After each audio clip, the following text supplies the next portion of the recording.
Okay, so Ravenloft, it essentially was a gothic horror setting for second edition D&D, AD&D. It originally derived from a module that was written by Laura and Tracy Hickman, famous D&D pioneers, and pioneers in literature. In Tracy's case, they originally wrote a module to try and add and flesh out more context to horror characters like vampires. They wanted to give more of a backstory, more depth, and more intrigue to them. So yeah, Ravenloft is the name of a realm, so to speak, not so much a world. Essentially, you had a realm. You'd have your parties in other settings, say Kryn, say the Forgotten Realm setting, and all of a sudden the mists would descend, and the mist would consume the party, and the party would awaken to find themselves in a different land, and this land would be completely different from where they were from. It would be a land that would be corrupted. It would be a land full of evil, insidious evil, horror. It'd be a land where that was determined. If you were a good character, it would be trying to take you down. It would see you as a threat. Initially, it would try and corrupt you, try and pull you towards evil, encourage you down a path where you would take evil actions to give you gifts. If you're an evil character, it would naturally give you those gifts, but there would come a point where you would receive so many gifts and you go down the path of evil so far that you would lose your character to the realm. It would become a monster, this denizen of this twisted, cursed realm. The realm itself wasn't so much one land. It was a series of several different areas that were cursed, ripped from other dimensions or other settings. So, for instance, you would have a kind of there was Sithas, where you'd have Lord Soth, a tortured, corrupted character, well known from the Dragonlance books, and he now resides in Ravenloft. The evil powers have seen him worthy to be a Lord of Ravenloft due to his corruption and his fall from grace. But you'd also have the realm where Strad von Sarovich, infamous vampire who appears in House of Strahd, he would also reign over a land, eternally seeking to redeem himself, to find his fallen love Tatiana. You had these gothic tales. Like I said, the realm itself was also very much, believe it or not, an NPC, a non-player character. The realm, the best way to describe it, I guess, is like, imagine the ring from Lord of the Rings. The ring is, it's powerful, it's evil, and it will corrupt anybody that wears it. That is Ravenloft. The Ravenloft realm is the One Ring. It's trying to destroy good, trying to tear you down. If you are lawful good, uncorruptible, say like a paladin, it will see you as a threat and literally try and subvert all of its powers to try and take you down. If you are just a good character, it will try and corrupt you. And again, if you're an evil character, it will try and possess you. It will try and own you by encouraging you down a path you may not want to go. Back when I was a teenager, and we played AD&D. Often, a number of the guys I would be playing with, they were fond readers of Dragon magazine. Obviously, the game itself had been hyped. They'd read some of the background information, how this was a perilous. When you were in Ravenloft, it was a perilous adventure. Your characters were really put to the test. It was a challenge. You were facing not only the evils of this realm, but also the corruption and the potential that your characters may never recover or would escape this world with scars. And that was really the main thrust of the game, was to escape this world. You've got to get out of it. You need to get out of it. Will you get out of it intact?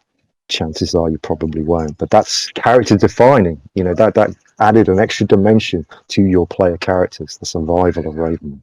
Anyhow, so my friends and I, every time they were playing and every time the mists would descend at night when they're encamped, you could literally see their fear, but excitement as well, the adrenaline. Oh man, we're going to Ravenloft. Oh damn, we're here. They would be, screaming in adulation, but also fear because they knew what was facing them, the challenge ahead.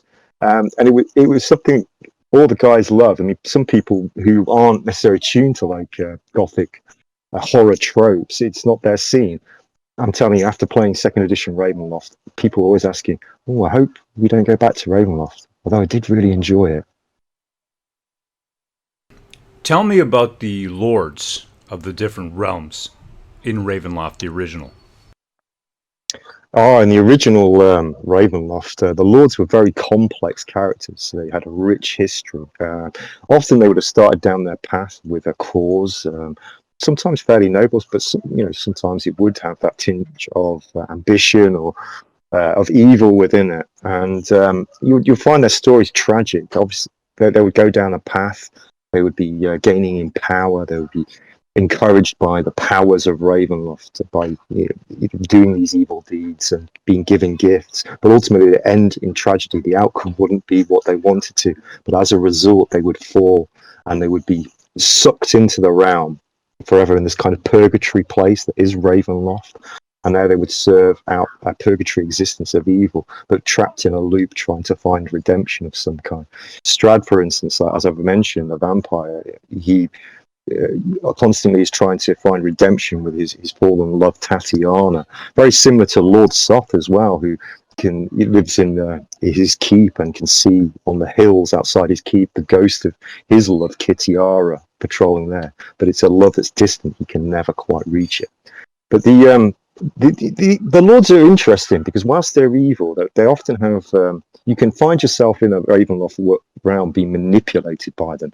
The characters, the lords might not want to kill your characters, but they might want to use you for one of their foul schemes or one of their ends. Um, they're very textured, very complicated. It's not just a straight up monster end of level boss that you're trying to kill. They're very much in control, and they have multiple dimensions. Their intent might not necessarily be malevolent towards the party, but you certainly are going to be manipulated. You're a tool for their purposes. To me, Dan, this reminds me of the trope of the fallen hero, who starts off with all the noble principles that man can offer. Because if you look at like most of D&D and everything of that nature, it is a very heroic game. You're going out and you're being this hero. But then when you get transported to this land, all of those things that make you a hero can also make you a villain in some ways. Do you find that that is a correct assumption and assertion of what this realm is? Oh, absolutely. The true evil here is the realm itself. That is the true evil. And what it does is it looks into the souls of its victims, be they the lords, be they the player characters, and it tries to play on that aspect of their character, bring it down so that you can have ownership of them, can make them a denizen of that realm. It's about it's a story of corruptibility. That's the case. And as a DM, when you're playing in Ravenloft, your job is to play pretty much as the realm. You're looking for that inroad into those player characters, looking how you can undermine them, presenting them in challenging situations. Maybe the player characters will succeed, maybe they won't, but they'll soon learn if they fail those challenges that there are consequences. And those scars will stay with that character moving forward. It's very easy, for instance, in Ravenloft, through these acts of corruption, to bring to change the alignment of the characters. You may start off as a neutral good character, but after certain situations that don't necessarily turn out the way you planned, but because of your actions, evil outcomes have happened. Your alignment moves closer and closer towards evil. You may become true neutral, and then the more you kind of go deeper, you're then neutral evil. You continue down that path. All of a sudden, you're the belonging of the realm. It sounds like that in some ways, even though like Ravenloft will take your good intentions, and everybody knows what they say, the road to ruin is paved with good intentions. But as a character, in some ways, Ravenloft seems like the fire and the forge. Your actions can have these evil outcomes, and you learn. Would you say that it makes your character stronger and more vibrant as a player once you get out of this realm? It forges you in that fire to where you've learned from your mistakes from the past. When you come out, you're a little bit more calculating and a little bit more cautious and things of that nature. Would you say that it was a fire and forge type scenario? 100%, Nick. It's definitely character defining. That's when you really find like your edge with your player character. If you're able to escape Ravenloft, and it's damn hard to get out.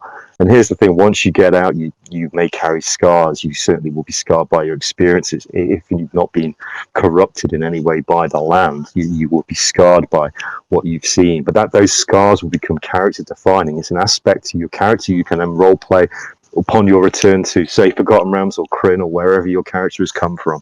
It gives that added dimension. Your character then becomes three-dimensional. It's been through the rigor of this realm. But I must add that just escaping it might not be enough. Sometimes the realm hasn't quite finished with you.